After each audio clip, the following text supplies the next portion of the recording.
I was gonna say simulate, but that's like a college, it's something like that. Yeah, it's like a college thing, like simulate or something. Yeah. Or they had a high school version of it. Was it high school? I think it was a high school version of it. AP. Oh, like, AP. I mean? Yeah, AP. Like stuff like that. I don't claim to be any of that. I'm not some amazing like English major, whatever.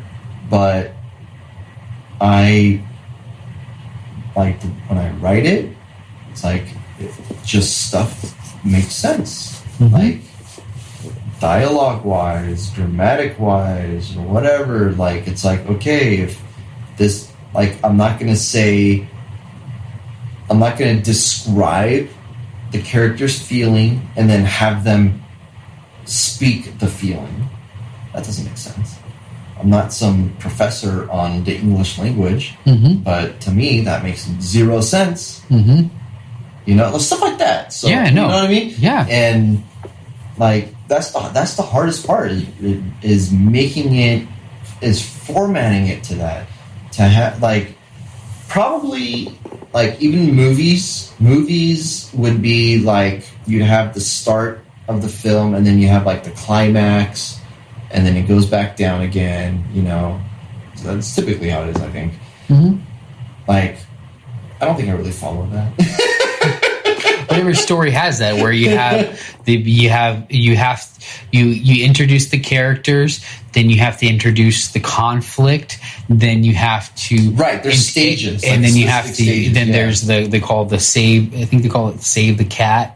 Or something like that. Yeah. And so it's like, because every, what are they, I was listening. In class, we were shown, in high school, in English class, we were shown Star Wars.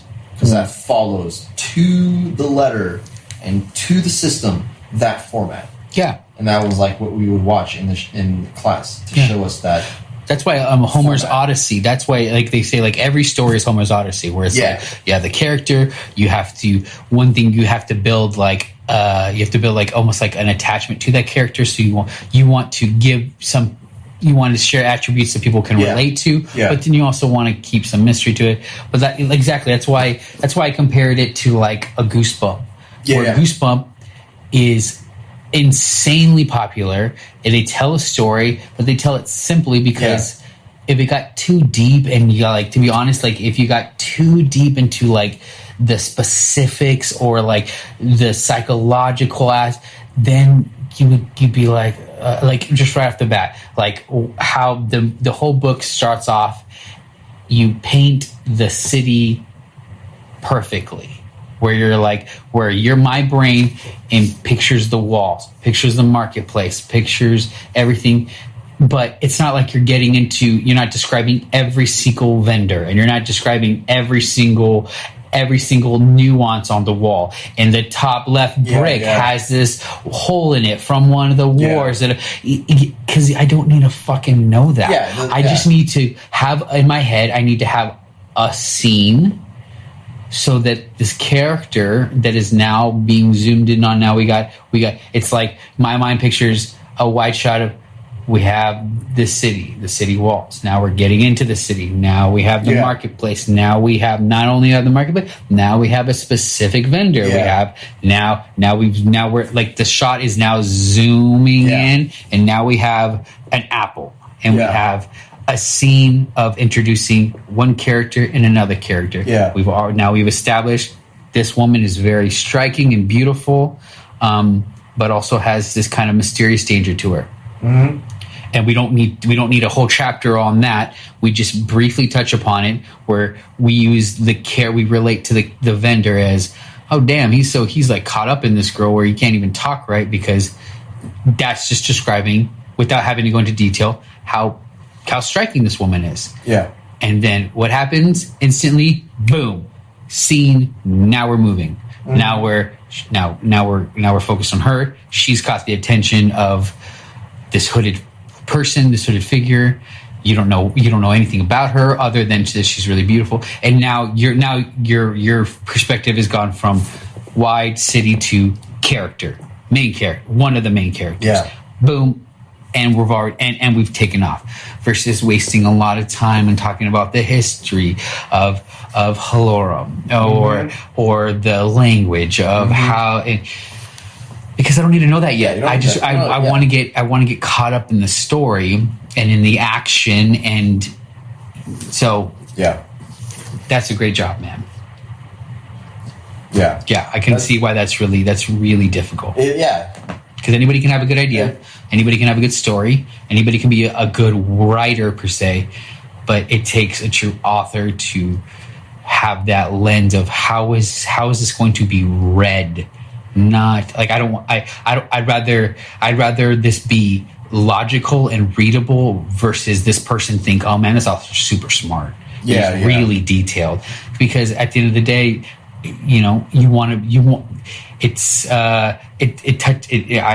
since I'm obsessed with Casey Neistat, it's all about the story is key. That's the most important thing, is the story. It doesn't matter. And I love his videos about it, but he's like, it doesn't matter if I use this $5,000 camera or if I use this $100 flip phone.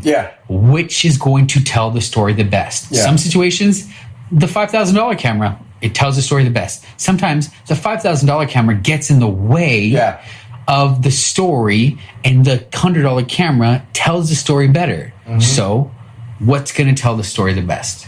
And having that lens, that's what it is. True. That's true. That's what it is. Yeah. I'm excited to read the rest of it. Yeah, I hope you like the rest of it.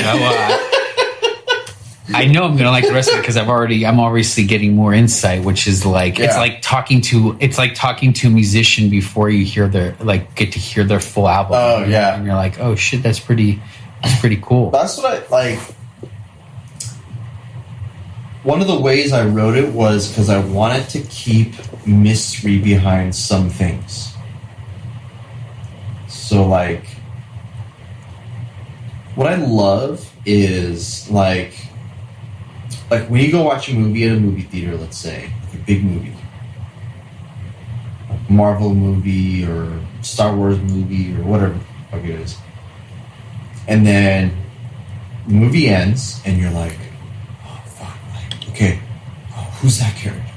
Oh shit, like what's, like you start speculating shit, and then you want to go online, because I do this shit. You want to go online after the movie, you go on the internet at home, you go home, and you get stuck on the internet, you read message forums of people talking about the movie that they just saw, that you just saw, and this and that, and they're all speculating, who's this person, who's that, who's this, who's this, who's that, who's that, and like, I love speculation. On stuff, like movies especially. Or like books too, obviously, but like stuff like that, I love that shit. Like when people speculate about stuff, and then there's maybe like one or two people that actually know the truth. Like Game of Thrones. Did you watch Game of Thrones? You watched? No. You should watch that shit. Oh shit! Everyone says that. Yeah, it's awesome. But there was like that is like one of the biggest epitomes of speculation is Game of Thrones.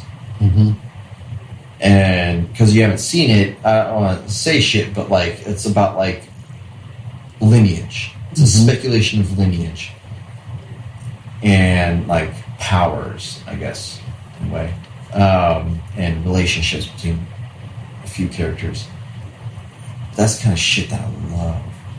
And I'll go deep on the internet on that stuff, like, and try to and people will talk about it, and a lot of it makes sense, some of it doesn't make sense, some of it's bullshit, some of it is like, oh, that's okay, yeah, maybe that is what it is, and someone's like, oh, I was a part of the crew, and I know the author, and they said this, and they said that, but you don't know, it's someone talking on the fucking internet. Yeah, I can make shit up all day. But I love that stuff. And that's what I want to have in my book. Definitely. You want to have somebody, so you want people to have such a deep connection to it that they start to create their own ideas.